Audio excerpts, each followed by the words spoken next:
हो गया? ध्यान दो जरा, आज मिक्स क्लास है ना, और इसमें सारे क्या है, सिलेक्टेड क्वेश्चन है, इसका पेपर है तो मोस्ट इम्पोर्टेंट है, यानी जो पेपर हुए ना अब तक उनका क्या है, ये निचोड़ है। अच्छा, बता सकते हो उत्तराखंड के अंदर यानी ऑर्गेनिक कम्युनिटी बोर्ड की स्थापना किस वर्ष हुई थी? क्वेश्चन ये है, बता सकते हो? नहीं जी, नहीं। बताओ जी, नहीं पता? तो इसकी स्थापना होती है 2003। ठीक है, उत्तराखंड के अंदर ऑर्गेनिक कम्युनिटी बोर्ड की स्थापना कब होती है? तो 2003। वेरी वेरी इंपॉर्टेंट क्वेश्चन है और पेपर में 2-3 बार रिपीट हुआ। इसके बाद ये तो सभी को पता होगा, उत्तराखंड भाषा संस्थान कहाँ से है? तो देहरादून में है और इसकी स्थापना होती है 24 फरवरी 2010। इसके अलावा अगर बात करें डॉक्टर पीताम्बर दत्त बड़तवाल हिंदी एकेडमी, ये भी कहाँ से है? तो देहरादून, और इसकी स्थापना कब होती है? 24 फरवरी 2010। उत्तराखंड का प्रथम साइबर थाना तो कहाँ से है? तो देहरादून है, और स्थापना कब हुई थी? 2015। तो कम्युनिटी बोर्ड की स्थापना कब हुई? 2003। और भाषा अनुसंधान स्थापना कब हुई? 24 फरवरी 2010। और डॉक्टर पीताम्बर दत्त बड़तवाल हिंदी एकेडमी, ये भी कहाँ से है? तो देहरादून, और स्थापना कब हुई थी? 24 फरवरी 2010। 24 फरवरी। उत्तराखंड का पहला साइबर थाना भी कहाँ से है? देहरादून, और स्थापना कब हुई? 2015। क्लियर हो गया? आगे चले। इसके बाद एक क्वेश्चन पूछा गया था, ज्योति बुरेत का संबंध किस खेल से? उत्तराखंड की रहने वाली है, ज्योति बुरेत का संबंध किससे हो जाता? तो ध्यान रखना, फुटबॉल से। किससे है? फुटबॉल से। और चंद्रप्रभा ऐतवाल, इनका संबंध किससे है? तो पर्वतारोहण। इन्हें पहाड़ी बकरी के नाम से जानते हैं। एक हम पढ़ते हैं, एक बुग्याल है दयारा। दयारा बुग्याल को विश्व मानचित्र में पहचान दिलवाने वाली भी कौन थी? तो चंद्रप्रभा ऐतवाल। और इस दयारा बुग्याल की अगर मैं बात करूं, इसमें एक उत्सव मनाया जाता है जिसे कहते हैं अदूड़ी। अदूड़ी यानी मक्खन की होली। और उस मक्खन की होली को विश्व प्रसिद्ध करने वाले कौन थे? चंदन सिंह राणा। चंदन सिंह राणा, याद रहेगा। साथ में दीपक धपोला का संबंध किससे है? तो क्रिकेट से है। और अनुपमा उपाध्याय का संबंध किससे है? तो बैडमिंटन। हंसा मनराल का संबंध किससे? भार उत्तोलक। किससे है? भार उत्तोलक। और अगर बात करें राम बहादुर छेत्री का, फुटबॉल। किससे हो जाता है? फुटबॉल। बताओ जरा फिर, अगर पूछ ले ऑर्गेनिक कम्युनिटी की स्थापना या बोर्ड की स्थापना कब होती है? 2003। अगर पूछ लिया जाए भाषा संस्थान कहाँ से है, स्थापना कब हुई? 24 फरवरी 2010। लेकिन अगर कहे डॉक्टर पीताम्बर दत्त बड़तवाल हिंदी एकेडमी, ये भी कहाँ से है? तो देहरादून। इसकी स्थापना भी 24 फरवरी 2010। अगर पूछ ले साइबर थाना कहाँ से है? तो देहरादून, और स्थापना कब होगी? 2015। याद रहेगा? ठीक है। फिर हमने इसमें पढ़ा ज्योति बुरेत का संबंध किससे है? तो फुटबॉल से। चंद्रप्रभा ऐतवाल का संबंध पर्वतारोहण से है। और दीपक धपोला का क्रिकेट। दीपक धपोला क्रिकेट। अनुपमा उपाध्याय बैडमिंटन। और अगर हंसा मनराल की बात, भार उत्तोलक या हम कहते हैं वेट लिफ्टिंग। अगर राम बहादुर छेत्री का संबंध किससे है? तो फुटबॉल। किससे कहेंगे? फुटबॉल। याद रहेगा इतना? इसके बाद अगर बात करें, उत्तराखंड में चावल से बने देवी देवताओं के जो चित्र होते हैं, उन चित्रों को क्या कहा जाता है? तो हम कहते हैं थापा चित्र। क्या बोलते हैं? थापा। भाई पढ़ा था जब ये टॉपिक, अच्छे से समझाया भी था। ठीक है। उत्तराखंड में चावल से बने देवी देवताओं के जो चित्र होते हैं उन्हें हम क्या कहते हैं? थापा चित्र कहते हैं। और रसोई घर में जो रसोई घर की जो दीवारें होती हैं, उन पे जो चित्र का यूज करते हैं हम देवी देवताओं के, उन्हें हम क्या कहते हैं? नत या टोपो। इसके अलावा आरती में जो चित्र प्रयोग किए जाते हैं उन्हें कहा जाता है शैली चित्र। क्या बोलते हैं? शैली चित्र। अगर मंडप कार्यों में किन चित्रों का प्रयोग करते हैं? तो खोड़िया। किसका करेंगे? खोड़िया। और उत्तराखंड में हस्तशिल्प मोस्टा, ये किससे बनाया जाता है? रिंगाल की छाल से। और रिंगाल का वैज्ञानिक नाम क्या है? कीमोना बमोसा। उत्तराखंड का हम कहते हैं हरा सोना, बांज वृक्ष। किसे कहते हैं? बांज वृक्ष। और इस बांज वृक्ष का वैज्ञानिक नाम कवेरक्स इनकेना, याद रहेगा। इसके बाद पिथौरागढ़ का धारचूला, पिथौरागढ़ के अंदर एक स्थान आता है धारचूला। दूसरा आता मुनस्यारी, दूसरा कौन सा है? मुनस्यारी। ये बताओ किसके लिए फेमस है? यानी अगर पिथौरागढ़ का धारचूला कहा और साथ में हम कहते हैं मुनस्यारी, धारचूला और मुनस्यारी, ये किसके लिए फेमस हो जाते हैं? कालीन उद्योग के लिए। किसके लिए? कालीन उद्योग के लिए।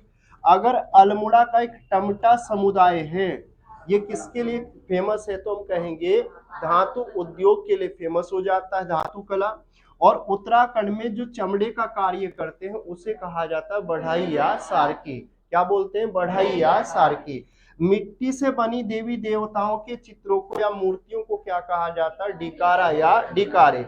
बताओ कम्युनिटी बोर्ड की स्थापना कब हुई थी? अगर पूछ ले भाषा अनुसंधान कहाँ से है, स्थापना कब हुई? 24 फरवरी 2002। अगर पूछ ले डॉक्टर पीताम्बर दत्त बड़तवाल कहाँ से है, स्थापना कब हुई? पहला 24 फरवरी 2002। उत्तराखंड का पहला साइबर थाना कहाँ से है? देहरादून। ज्योति बुरेत का संबंध, ज्योति बुरेत का संबंध है फुटबॉल। चंद्रप्रभा एतवाल। अगर दीपक धपोला, दीपक धपोला। अनुपमा, अनुपमा बैडमिंटन। हंसा मंडरा, पहाड़ी बकरी। चंद्रप्रभा एतवाल, चंद्रप्रभा एतवाल। उत्तराखंड में चावल से बने जो चित्र होते हैं उन्हें क्या बोलते हैं? उन्हें बोलेंगे थापा। रसोई घर में नत या टोपो। आरती की थाली में शैली चित्रों का प्रयोग होगा। मंडप कार्यों में खोड़िया चित्रों का। अगर पूछ ले हस्तशिल्प मोष्टा किससे बनाएंगे? रिंगाल की छाल। किससे बनाएंगे? रिंगाल की छाल। अगर पूछ ले रिंगाल का वैज्ञानिक नाम? किमोना बमोसा। अगर पिथौरागढ़ का धारचूला मुनस्यारी किसके लिए? कालीन और उद्योग। अगर अल्मोड़ा का टमटा समुदाय? धातु कला। और अगर पूछ ले चमड़े का कार्य करने वाले को? बढ़ई या सारकी। मिट्टी से बनी देवी देवताओं की मूर्तियां? डिकारे या डिकरा। अच्छा, गोरखा काल की अगर मैं बात करूं, गोरखा काल में हम देखते कढ़ाई दीप, जहर दीप, गोला दीप, ये क्या थी? न्यायिक प्रथा कही जाती है। यानी जब गवाह नहीं मिलता था तो तब जाके हम देखते हैं वो किस प्रथा का यूज करते थे, या तो कढ़ाई दीप या जहर दीप या गोला दीप। जैसे जैसे इतिहास में आगे बढ़ेंगे तो इनका जिक्र भी देखने को मिलेगा। ठीक है। अच्छा ये बता दो जरा, अगर जब जिस समय गोरखा यानी जब न्याय करवाते थे तो किसकी कसम खिलवाते थे? हरिवंश की। ठीक है। हरिवंश जैसे हम कहते हैं महाभारत, महाभारत जैसा ही एक पार्ट कहा जाता है हरिवंश। कहते नहीं भाई, जब अगर अदालत में जाते हैं कि आप कसम खाओ, गीता को आगे रख दिया जाता है। अगर मुस्लिम है तो कुरान को आगे रख दिया जाता है, कसम खाओ कि जो कहूंगा सच कहूंगा, सच के अलावा कुछ नहीं कहूंगा। इस तरह के शब्द यूज किए जाते नहीं किए जाते, भले वो मन मन में झूठ बोल रहा हो। तो इस तरह ही गोरखा लोग क्या किसकी कसम खुलवाते थे? हरिवंश। यानी एक तरह का क्या थी? किताब थी, जो किसका भाग कहा जाता है? महाभारत। ठीक है। तो ये था। अगर पूछ लिया जाए गोरखा काल में गोलादीप, कढ़ाई दीप, ये क्या थी? तो हम कहेंगे न्यायिक प्रथा। अच्छा बता सकते हो, पहला क्वेश्चन ये है, गोरखाओं ने कुमाऊं पर पहला आक्रमण कब किया था? 1790। कब कर दिया था? 1790। अगर पूछ ले कि बताएं गोरखाओं ने लगभग लगभग कुमाऊं के अंदर कितने वर्षों तक राज किया था? तो ध्यान रखना, कुमाऊं के अंदर किया था 25 वर्ष। ठीक है। गोरखा कहाँ के थे? रहने वाले नेपाल। कहाँ के थे? नेपाल। जब धीरे धीरे करके उधर इतिहास की क्लास आगे बढ़ती जाएगी तो वहां पे तुम्हें ये भी देखने को मिलेंगे ये गोरखा है क्या थे, कहाँ के थे। ठीक है। लेकिन इन्होंने अगर पूछ लिया जाए गढ़वाल पर कब आक्रमण, गढ़वाल पर पहला आक्रमण कब किया था? 1791। 1791। इसके अलावा ये भी ध्यान रखना, कुमाऊं का पहला सूबा जोगामल शाह। जिस समय यानी गोरखाओं ने कुमाऊं पर अधिकार कर लिया था, तो राजा तो नेपाल का आने का नहीं कि वो शासन करेगा, तो वहां उसने क्या किया था, जिसपे यानी विश्वास हो, ऐसा विश्वास पात्र एक व्यक्ति ढूंढा जो कुमाऊं के अंदर क्या चलाएगा, शासन व्यवस्था। ठीक है, उसे ही नाम दिया गया सुब्बा। क्या नाम दिया? सुब्बा। तो ध्यान रखना, अगर गोरखा काल में गोलादीप, कढ़ाई दीप, ये क्या थी? न्यायिक प्रथा थी, न्यायिक प्रथा थी। और कुमाऊं का प्रथम सुब्बा कौन था? जोगामल शाह। इसी के समय हम क्या देखते हैं, गोरखा काल का पहला भूमि बंदोबस्त होता है। भूमि बंदोबस्त होता है किसके समय होगा? जोगामल शाह। अब ये कुछ को पता होगा भूमि बंदोबस्त होता क्या है, कुछ को नहीं पता होगा।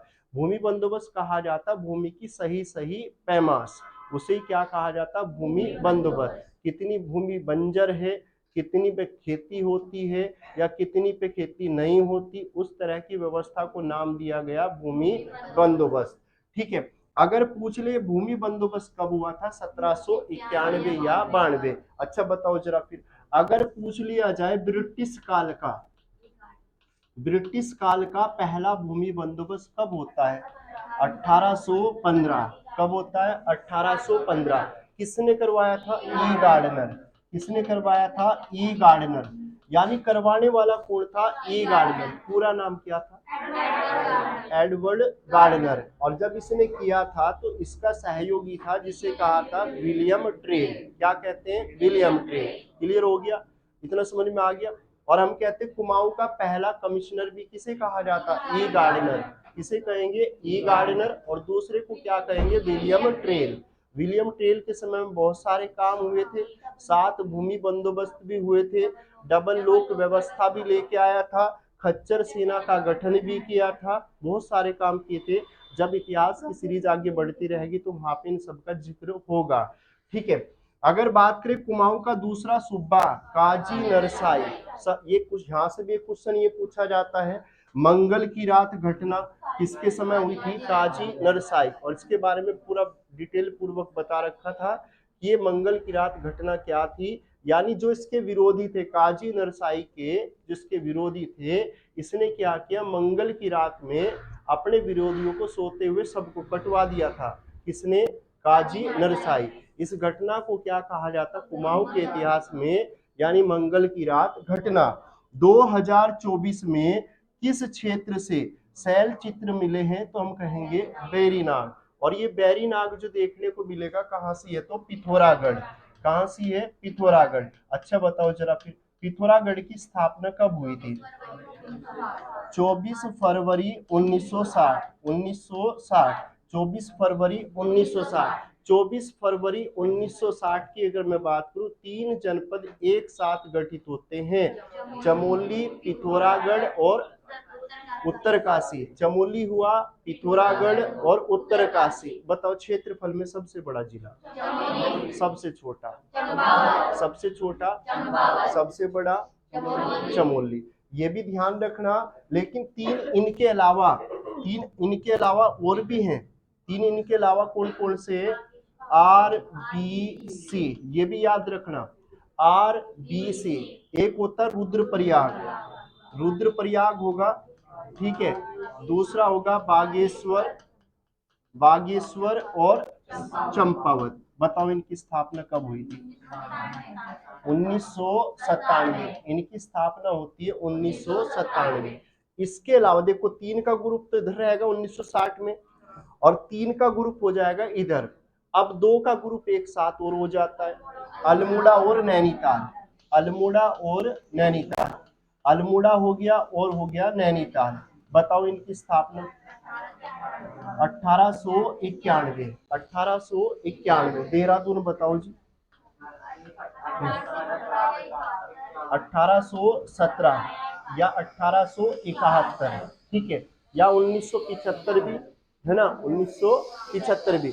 लेकिन खैर 1975 तो नहीं आएगा, लेकिन 1817 1871 याद रखना है। ठीक है, बताओ जरा। अच्छा फिर अगर पूछ रहे गोरखा काल में कढ़ाई दीप, ये तो पता चल ही गया, ठीक है, न्यायिक प्रथा थी।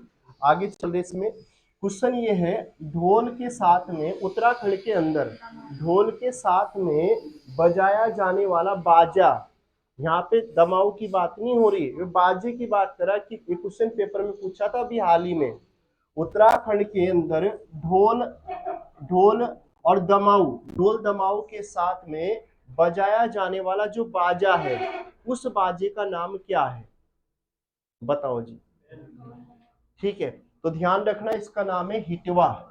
क्या नाम है? हिटवा। ठीक है, एक सॉन्ग भी चल रहा है हिटवा करके कुछ ऐसा।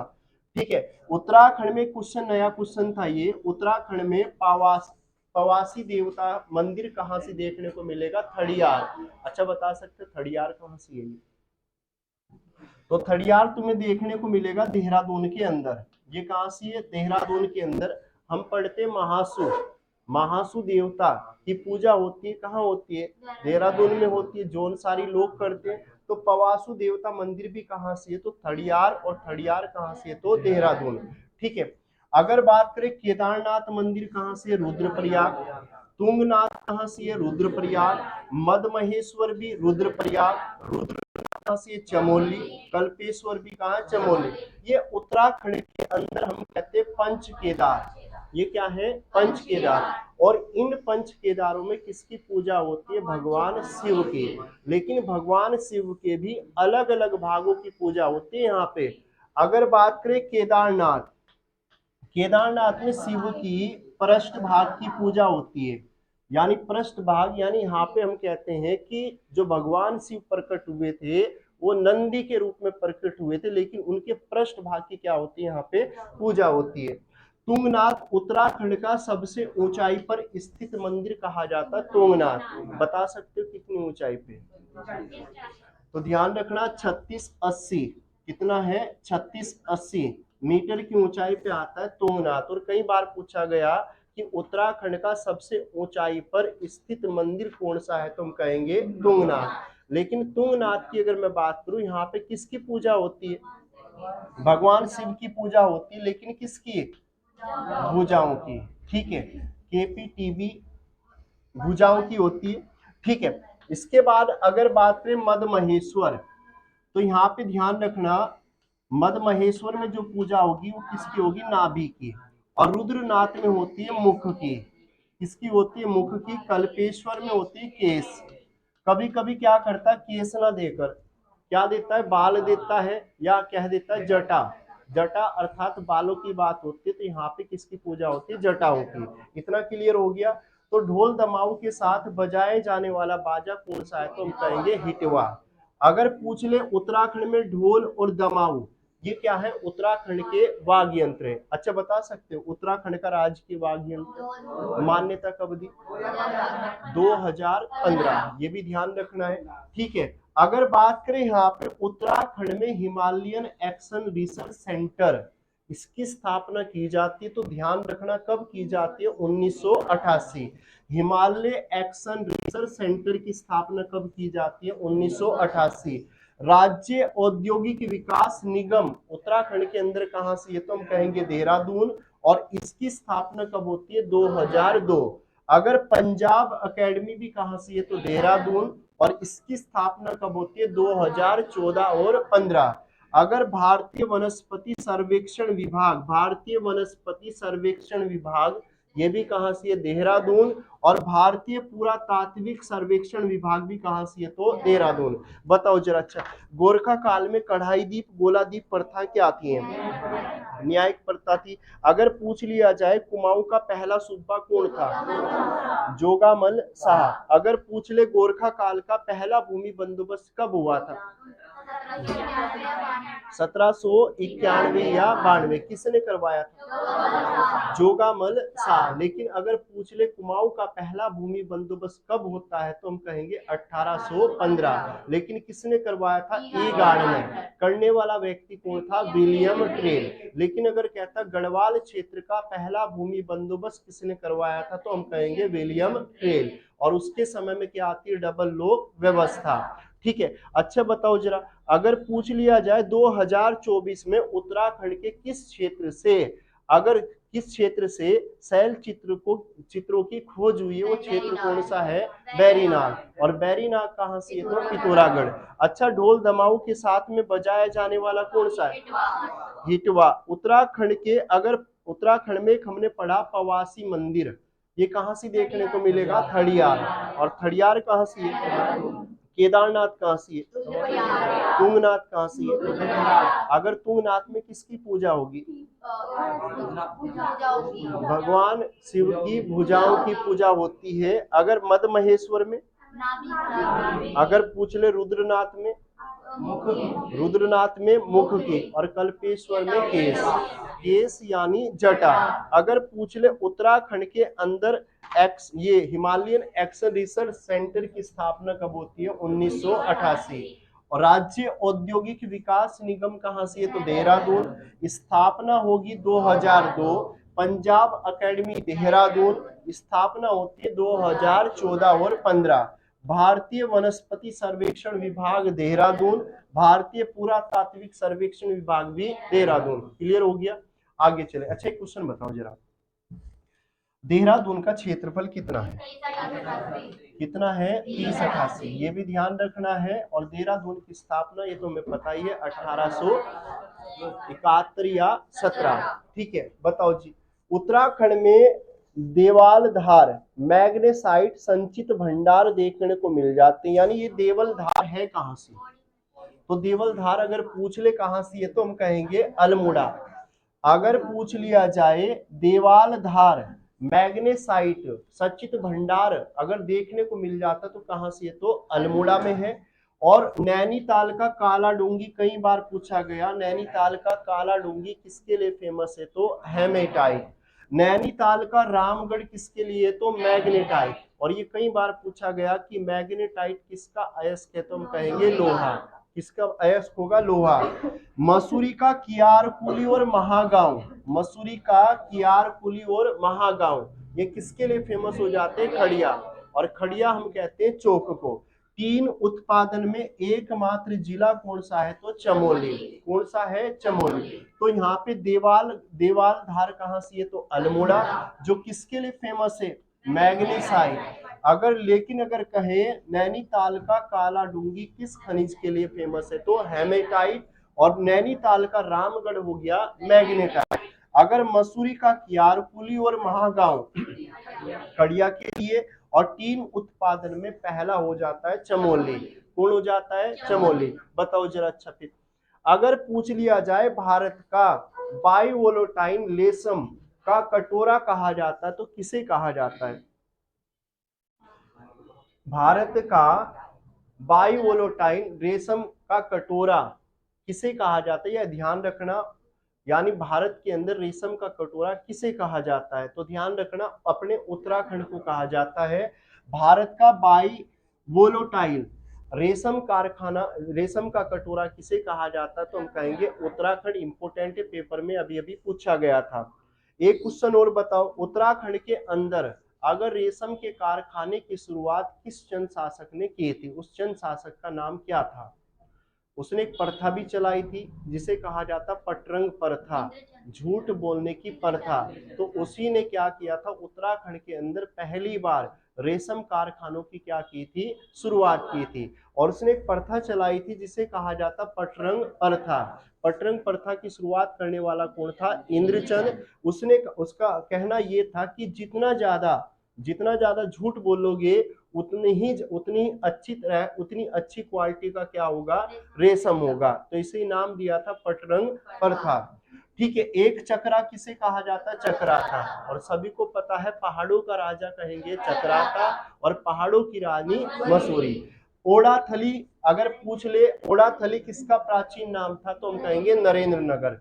विशाल बद्री कहा जाता है बद्रीनाथ, विशाल बद्रीनाथ। अच्छा, बद्रीनाथ में कौन सा उत्सव मनाया जाता है, बद्रीनाथ में मनाया जाता है कढ़ाई, लेकिन केदारनाथ में भतोज। अगर पूछ लिया जाए बद्रीनाथ की शैली क्या है, मुगल और शंकु। एक तो हो जाती क्या, मुगल, और साथ में क्या होगी, शंकु। मुगल और शंकु, ये भी ध्यान रखना दोस्त। इसकी शैली हो जाती है मुगल और शंकु, ठीक है। लेकिन केदारनाथ की अगर मैं बात करूं तो कत्तूरी, ठीक है। अगर बलना किसका प्राचीन नाम था? कोसानी। बलना किसका प्राचीन नाम था? कोसानी। और कोसानी कहाँ से है? तो बागेश्वर। कहाँ से है? बागेश्वर। तो बागेश्वर की स्थापना 1957 RBC, याद रखना RBC। राजगढ़ी की बात करें तो बड़कोट। राजगढ़ी किसका प्राचीन नाम था? तो बड़कोट। तो यहाँ पे हमने पढ़ा बाई वोलेटाइल रेशम का कटोरा कहा जाता तो उत्तराखंड। एक चक्रा किसका प्राचीन नाम? चक्राता। किसका था? चक्राता। पहाड़ों का राजा चक्राता, पहाड़ों की रानी मसूरी, पहाड़ों की रानी मसूरी। उत्तराखंड के अंदर सबसे ज्यादा वर्षा होती है तो कहाँ? नरेंद्र नगर। कहाँ होती है? नरेंद्र। और सबसे कम कहे तो टेरी। सबसे कम कहा तो टेरी। अगर ओडाथली किसका प्राचीन नाम? हाँ जी, ओडाथली नरेंद्र। विशाल बद्री, विशाल बद्री बलना, बलना कोसानी, बलना कोसानी। राजगढ़ी, राजगढ़ी बड़कोट, राजगढ़ी बड़कोट। याद रहेगा इतना। आगे चलो। इसके बाद बताओ, अगर बात करें रामगंगा नदी का उद्गम होता है, पेपर में पूछा गया था, ये बताओ जरा, रामगंगा नदी का उद्गम कहाँ से होता है? नहीं, 5 नदियों का उद्गम स्थल कहा जाता है। तो ध्यान रखना, दूधा तोली। 5 पूर्वी नयार, पश्चिमी नयार 2 थी क्या? ठीक है, तो ध्यान देना जरा। अगर बात करें रामगंगा नदी का उद्गम कहाँ से होता है? दूधातोली। और ये दूधातोली कहाँ से है? तो पोहड़ी। काली नदी का उद्गम होगा लिपुलेख, और लिपुलेख दर्रा कहाँ से है? तो पिथौरागढ़। अगर लिपुलेख दर्रा ना हो तो काला पानी। अगर पूछ ले भागीरथी का उद्गम होता है गोमुख, और गोमुख कहाँ से है? उत्तरकाशी। अलकनंदा की बात करें सतोपंथ, सतोपंथ ग्लेशियर। अगर कोसी का कहे तो कोसानी, और कोसानी कहाँ से? गांधी जी ने कोसानी को कहा था भारत का स्विट्जरलैंड। क्या कहा था? स्विट्जरलैंड। बताओ जरा, गांधी जी अगर पूछ ले कोसानी में कितने दिन रुके थे? 12 दिन रुके। और कौन सी पुस्तक लिखी थी? अनासक्ति योग टीका। और यहाँ का वातावरण देखकर उन्हें क्या बहुत अच्छा फील हुआ, और उन्होंने कहा था ये कोसानी नहीं है, ये तो क्या है? भारत का स्विट्जरलैंड है। ठीक है। रामगंगा का उद्गम होता है दूधातोली, और दूधातोली कहाँ से है? पौड़ी। बताओ। अच्छा जरा फिर पहला क्वेश्चन, उत्तराखंड गांधी जी पहली बार कब आए थे? डेट क्या थी? तो ध्यान रखना 5 अप्रैल, 5 अप्रैल 1915। ठीक है, 5 अप्रैल 1915। देहरादून की यात्रा, देहरादून की यात्रा 1916। कब कर दी थी? 1916।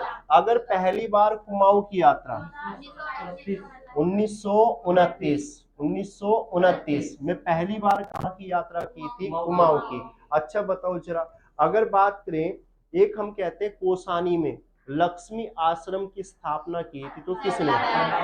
लक्ष्मी आश्रम की स्थापना तो किसने की थी? सरला बहन, सरला बहन, जिनका मूल नाम क्या था? Miss Catherine Heilman, miss Catherine Heilman. एक हम पढ़ते ऋषिकेश के पशुलोक में, ठीक है, तो उसकी स्थापना करने वाली कौन थी? मीराबेन। एक हम पढ़ते अल्मोड़ा का चनोदा में, अल्मोड़ा के चनोदा में गांधी आश्रम की स्थापना किसके द्वारा? शांतिलाल के द्वारा की जाती है, ये भी ध्यान रखना। ठीक है, तो रामगंगा का उद्गम कहाँ से होगा? तो दूधातोली। और दूधातोली कहाँ से है? तो पौड़ी। इतना याद रहेगा। आगे चले। सरयू नदी का उद्गम सरयूमल पर्वत कहाँ से होगा? सरयूमल पर्वत। और हम कहते हैं कि कुमाऊं क्षेत्र की सबसे पवित्र नदी कौन सी है? सरयू। काली नदी को सबसे ज्यादा जल प्रदान करने वाली सरयू कौन सी है? सरयू। अगर बताओ जरा, वो कौन सी नदी है जिसका जल देवताओं को नहीं चढ़ाया जाता? कौन सी है? नंदाकिनी। ये क्वेश्चन भी कई बार पूछा गया कि उत्तराखंड की वह कौन सी नदी है जिसका जल देवताओं को नहीं चढ़ाया जाता? इस सरयू नदी के तट पर एक घटना हुई थी, उस घटना का नाम क्या था? ठीक है, कुली बेगार प्रथा के रजिस्टर बहाए गए थे कौन सी नदी में? सरयू। घटना कब हुई थी? 13-14 जनवरी, 13-14 जनवरी, जनवरी 1921, 1921। ठीक है, यहाँ पे एक मेले का आयोजन किया गया था। मेला कौन सा था? उत्तरायणी। इसे कहा जाता उत्तरायणी मेला। उत्तराखंड का सबसे बड़ा व्यापारिक मेला कौन सा है? उत्तरायणी। इस नदी के तट पर ही हमने देखा था, यानी यहाँ पे क्या है, शपथ ली जाती है कूली बेगार न देने की। तो कौन सी नदी के तट पर ली गई थी? सरयू। और सरयू नदी अगर हम कहें तो सरयू नदी कहाँ से निकल के आती है? सरयूमल पर्वत से। ठीक है, यमुना यमुनोत्री से आएगी। यमुना कहाँ से आएगी? यमुनोत्री। पूर्वी नयार कहाँ से आती है? दूधातोली। पूर्वी रामगंगा पोंटिंग ग्लेशियर। पूर्वी रामगंगा पोंटिंग ग्लेशियर। और पिंडारी आती है पिंडारी ग्लेशियर। और पिंडारी अगर मैं बात करूं पिंडारी ग्लेशियर कहाँ से है तो हम कहेंगे बागेश्वर। पिंडारी कहाँ से है तो बागेश्वर। पिंडारी कहाँ से हो गया? बागेश्वर। अगर पोंटिंग कहा तो पिथौरागढ़। ये कहाँ से है तो पिथौरागढ़। मीलम ग्लेशियर भी कहाँ से है तो पिथौरागढ़। और मीलम ग्लेशियर से कौन सी नदी निकल के आती है? गोरी। तो काली और गोरी का संगम कहाँ होता है फिर? काली और गोरी का संगम जोलजीवी। और जोलजीवी कहाँ से है तो पिथौरागढ़। बताओ यहाँ पे एक मेला लगता है, वो मेला कब लगता है? 14 नवंबर। ये भी ध्यान रखना। ठीक है, कब लगेगा? 14 नवंबर। ठीक है, बताओ क्वेश्चन बताओ। उत्तराखंड के अंदर यानी गोचर में यानी चरागाह के लिए प्रेरित करने वाली कौन थी? Lady Wellington. ये भी ध्यान रखना है। ठीक है, इसके बाद चंद वंश का 54वां राजा कौन था? देवीचंद। कौन था? देवी। 50वां बताइए। बाज बहादुर चंद। कौन था? बाज बहादुर चंद। लकुली विरली कहा जाता है बाज, लकुली विरली कहा जाता है लक्ष्मी चंद। किसे कहेंगे? लक्ष्मी चंद। ठीक है, अच्छा बताओ जरा, अगर बात करें यहाँ पे हम विक्रमादित्य बनने के सपने देखने वाला कौन था? देवीचंद। कौन था ये? देवीचंद। देवीचंद के सेनापति का नाम क्या नाम था? दाऊद खान। हाँ ठीक है, तो बिल्कुल सही है। यहाँ यहाँ पूरा कंफ्यूजन नहीं, हाँ ध्यान दे रही पूरा प्रॉपर। तो वहां पे ध्यान नहीं देते तू, जहाँ ये जोड़ी सीता गीता की जोड़ी मिली है, अब बस क्लास का नाश हो गया। ठीक है, वैसे सही हुआ बिल्कुल, दोनों की कमजोरी मिल गई मुझे, वरना तहस नहस कर देती क्लास का दोनों। ठीक है, अब पूरा फोकस होगा फिलहाल क्लास में। तो हमने इसके बारे में पढ़ा था। इसे कुमाऊं की अगर मैं बात करूं, कुमाऊं का सबसे लूल राजा, अय्यासी राजा कहा जाता है किसे? देवीचंद। इसने सत्ता को सही से चलाया। ठीक है, चाटुकारों से घिरा रहता था, साथ में सब कुछ दान कर दिया, बड़ा ही मूर्ख आदमी था। ठीक है, कुमाऊं का मोहम्मद बिन तुगलक कहते हैं देवीचंद को। ठीक है, श्रीनगर को कहा कि श्रीनगर जीत लेंगे हम। ठीक है, हम देख लेंगे पवार राजा जो भी होगा। ठीक है, हम श्रीनगर को जीत लेंगे। लेकिन जब गया श्रीनगर तो वहां पे हार जाता। अपनी हार को छिपाने के लिए एक फतेहपुर नाम की एक चोटी है, उसी का नाम रख दिया इसने श्रीनगर। और अपने यहाँ पे आके क्या हल्ला गुल्ला कर दिया, हमने श्रीनगर को जीत लिया। ठीक है, अच्छा बताओ, एक क्वेश्चन ध्यान आया, वो कौन सा चंद शासक हुआ जिसकी सेना मलेरिया ग्रस्त हो जाती है? कौन था? ज्ञानचंद द्वितीय। ठीक है, वो कौन सा चंद शासक हुआ जिसने डोटी यानी नेपाल की 2 राजधानी हमने पढ़ी थी। एक को कहा जाता ग्रीष्मकालीन राजधानी जिसे कहा गया अजमेरगढ़, और दूसरी शीतकालीन दीपाइल और जुराइल।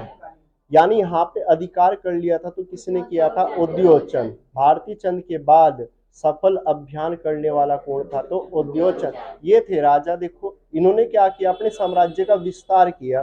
ठीक है, उद्योगचंद ने साफ कहा कि जो हमारी तरफ को आंखें उठाएगा तो हम तो आंखें निकाल लेंगे। लेकिन मजबूरी क्या, लास्ट में आके बूढ़ा हो जाता है, तो इसलिए फंस जाता है। कहाँ जाके फंस जाता है वो? नेपाल में। लेकिन जब जो नेपाल का राजा होगा देवपाल, लेकिन वो भी इस बार कोई कसर नहीं छोड़ता, ऐसी मार देगा ऐसी मार देगा कि कसम खा लेता, कान पकड़ लेता, कभी भी किस तरफ को रुख नहीं करूंगा, नेपाल की। ठीक है, और अपने बेटे को भी समझाता है। बेटे का नाम क्या था? हम्म बेटे का नाम क्या था?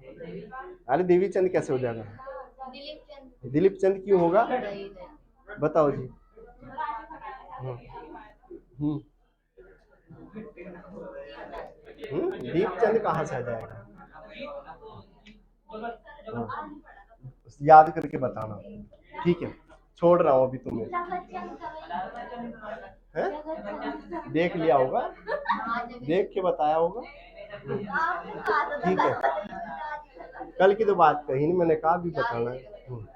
ठीक है, लेकिन इतना कह रहा हूं, अब उद्योग चंद के बेटे जगत चंद को नहीं भूलोगे कभी भी।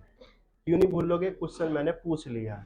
ठीक है, आप ध्यान देना जरा। देवी चंद के समय मुगल बादशाह हम मोहम्मद शाह रंगीला, बताओ खच्चर था नहीं क्या? मतलब इसमें दिमाग ही नहीं था बिल्कुल भी। पूरे मुगल बादशाह यानी मोहम्मद शाह रंगीला को चेतावनी दे रहा है, वो छोड़ देगा। किसे मरवा दिया? दाऊद खान। ठीक है, तो ध्यान देना जरा। देवी चंद के समय मुगल बादशाह कौन था? तो मोहम्मद शाह रंगीला। मोहम्मद शाह रंगीला को चुनौती देने वाला था देवी चंद। ठीक है, अगर कुमाऊं में रोहिलों के आक्रमण की शुरुआत किसके समय हो जाती है? देवी चंद। लेकिन हरजाना किसे देना पड़ेगा? कल्याण चंद चतुर्थ। राजा सही था नहीं सही था? वो था राजा, बिल्कुल करेक्ट। ठीक है, किस चंद शासक ने अपनी और अपनी रानी की मूर्ति जागेश्वर धाम में स्थापित करवाई? बताओ, खचरा है नहीं है? कौन तो क्या बोलते, देवी देवताओं की मूर्ति रखवाते हैं, अपनी पूजा करवा रहे हैं। देवी चंद की हत्या किसने कर दी? यानी इसके दरबारी माणिक बिष्ट और पूरणमल। माणिक बिष्ट और पूरणमल। ठीक है, चंद वंश का 55वां राजा कहेंगे अजीत चंद। अजीत चंद ये भी बेचारा, वैसे देखो कठपुतली तो बन गया था ये, लेकिन अगर इस पे दबिश ना होती तो शासन व्यवस्था को सही से चलाता ये। लेकिन क्या होता, कठपुतली हुआ, लेकिन विरोध किया इसने, लेकिन उठा के क्या इसकी हत्या कर दी। ठीक है, अजीत चंद का पुत्र यानी अजीत चंद किसका पुत्र था? तो कटहरी के राजपूत जिसका नाम क्या था? नरपति। नरपति का पुत्र था ये। ठीक है, हिस्ट्री ऑफ गढ़वाल किसकी रचना है? तो किसकी है? तो ध्यान रखना, अजय रावत। किसकी है? अजय रावत। और ये भी पूछा गया कब लिखी गई है? 1928। गढ़वाल का इतिहास हरिकर्षण रतूड़ी। अगर कुमाऊं का इतिहास बद्रीदत्त पांडे। अगर हिमालय का इतिहास मदन चंद्र भट्ट। और उत्तराखंड का नवीन इतिहास यशवंत सिंह कटोच। तो हिस्ट्री ऑफ गढ़वाल किसकी है? History of Garhwal Ajay Rawat. गढ़वाल का इतिहास हरिकर्षण रतूड़ी। और कुमाऊं का इतिहास बद्रीदत्त पांडे। अगर हिमालय का इतिहास मदन चंद्र भट्ट। उत्तराखंड का नवीन इतिहास यशवंत सिंह कटोच। बताओ जरा, history of Garhwal. History of Garhwal, Garhwal का इतिहास हरिकर्षण रतूड़ी। गढ़वाल का इतिहास हरिकर्षण रतूड़ी।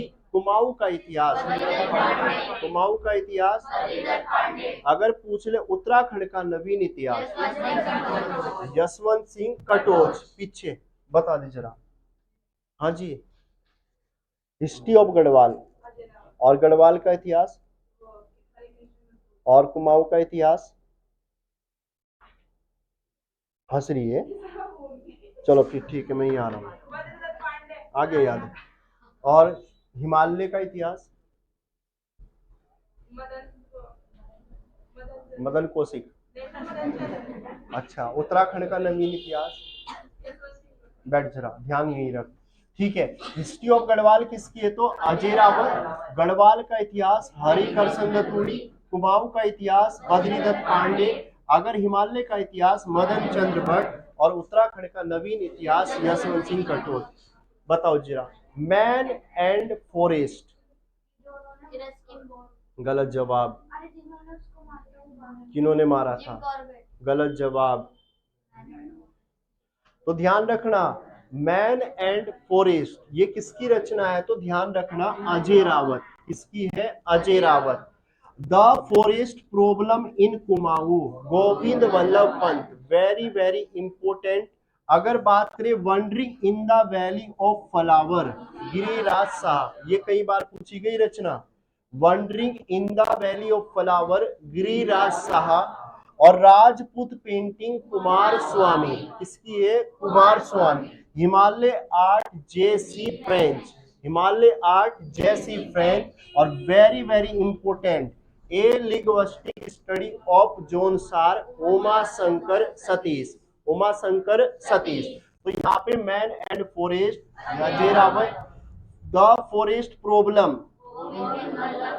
फॉरेस्ट प्रॉब्लम किसकी है? Govind Vallabh Pant. Wandering in the valley of flower Giriraj Saha.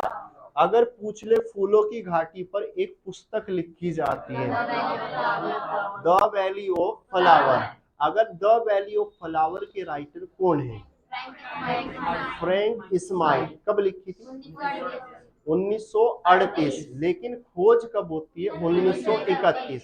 बताओ जी। अच्छा, फिर फूलों की घाटी का क्षेत्रफल 87.5। उत्तराखंड का सबसे छोटा राष्ट्रीय उद्यान फूलों की घाटी।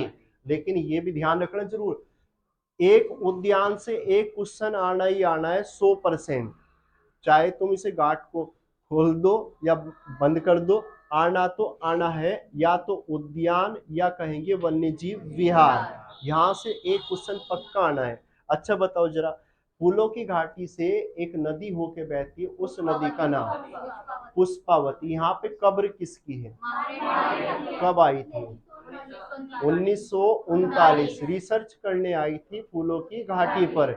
लेकिन फूलों की घाटी की ये बात अच्छी नहीं लगी कि कोई मेरे ऊपर रिसर्च करे, हम ही रिसर्च कर लेते हैं। तो फूलों की घाटी ने किस पे रिसर्च कर ली? Margaret lake. अर्थात में कहने का मतलब ये है कि मार्गेट लेक का पैर फिसल जाता है, ठीक है, और जिस कारण क्या हो जाती है? उनकी मृत्यु हो जाती। अब भाई इतनी ऊंचाई से उनकी जो क्या बोलते हैं डेड बॉडी है उसे लेके तो आया नहीं जा सकता था, तो क्या किया? वहीं पर क्या बना दी? उसकी कब्र बना दी। और कब्र पर एक वाक्य भी लिखा हुआ है, बताओ कौन सा वाक्य है? कुछ ऐसा लिखा हुआ कि मैं अपनी आंखें उस ओर उठाऊंगा जहां से मुझे उठाऊंगी जहां से मुझे सहायता मिलेगी। ये कहाँ लिखा हुआ है? तो हम कहेंगे फूलों की घाटी। समझ में आ गया? आगे चले। तो यहाँ पे ध्यान रखना, मैन एंड फॉरेस्ट किसकी है? तो Ajay Rawat. The forest problem Govind Vallabh Pant. Wandering in the valley Giriraj Saha. ये भाई गांठ मार देना, ये बिल्कुल इंपॉर्टेंट क्वेश्चन है। राजपूत पेंटिंग है तो कुमार स्वामी। और हिमालय आर्ट हो जाती है जेसी फ्रेंच। ये भी कई बार पूछी गई और ये भी कई बार पूछी गई है, ठीक है। इसके बाद लास्ट है ये मेवारियर्स ऑफ देहरादून। तो मेवारियर्स ऑफ देहरादून की बात करें तो आरसी विलियम्स। किसकी है? RC William. Holy Himalaya Sherman Oakley, very very important. Himalaya folklore Taradatt Gairola और Sherman Oakley. Garhwal gazetteer HG. Walton. Ghazala Khan, तू आगे आ जा, एडिटिंग नहीं करूंगा कुछ भी।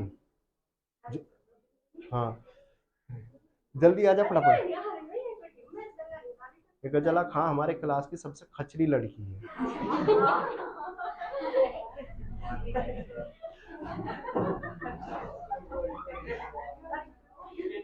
इसका नाम परीक्षा वाणी है। जितने भी भाई लाइव देख रहे हैं, खचरी का मतलब बहुत होशियार लड़की है। चलो जी ध्यान दो जरा। मेवारियर्स ऑफ देहरादून आरसी विलियम्स। और अगर बात करें होली हिमालय शैरमन ओकले। अगर बात करें हिमालय फोकलोर तारादत्त गैरोला, कई बार पूछी गई है। और Garhwal gazetteer HG. Walton, British Garhwal gazetteer HG. Walton. और अल्मोड़ा गजेटियर एच.जी. वाल्टन। ठीक है, बताओ जरा फिर। उत्तराखंड ऑर्गेनिक कम्युनिटी बोर्ड की स्थापना कब हुई थी? 2003। बताओ फिर। ज्योति बुरेत का संबंध किससे है? अच्छा, अनुपमा उपाध्याय। किससे है? बैडमिंटन। अगर पूछ ले गोरखा काल का पहला भूमि बंदोबस्त हुआ कब हुआ था? ढोल दमाऊ के साथ में बजाए जाने वाला कौन सा है? हिटवा। उत्तराखंड के अंदर कितने केदार? कितने केदार? अगर मद महेश्वर में किसकी पूजा होगी? किसकी होगी? नाभि, भगवान शिव की नाभि। कल्पेश्वर में केस यानी जटा, क से कल्पेश्वर, क से केस। ठीक है। भारतीय वनस्पति सर्वेक्षण विभाग कहाँ से है? अगर मुंशियारी ये पूछ रहा, मसूरी का कियार कुली किसके लिए फेमस है? मसूरी का कियार कुली और साथ में महागांव हड़िया चौक के लिए फेमस है। अगर पूछ ले उत्तराखंड में मिट्टी से जो बनी देवी देवताओं की मूर्तियां होती हैं उन्हें क्या बोलते हैं? रामगंगा नदी का उद्गम कहाँ से होगा? दूधातोली। अगर दूधातोली से कितनी नदियों का उद्गम? 5। 5 नदियां कौन कौन सी है? हाँ, अब ध्यान आया सही से। एक तो थी पूर्वी नयार, पश्चिमी नयार, आटागाड़, बूनो और रामगंगा। ठीक है। अच्छा ये बताओ अलकनंदा नदी का उद्गम? अगर चंद वंश का 55वां राजा कौन था? अजीत चंद। 54वां राजा? 54वां राजा? 50वां राजा? बाज बहादुर चंद। अगर मेवारियर्स ऑफ देहरादून किसकी रचना है? आर.सी. विलियम। तो आज तो इसमें इतना ही है। ठीक है, पूरा रिवीजन हो गया होगा। ठीक है।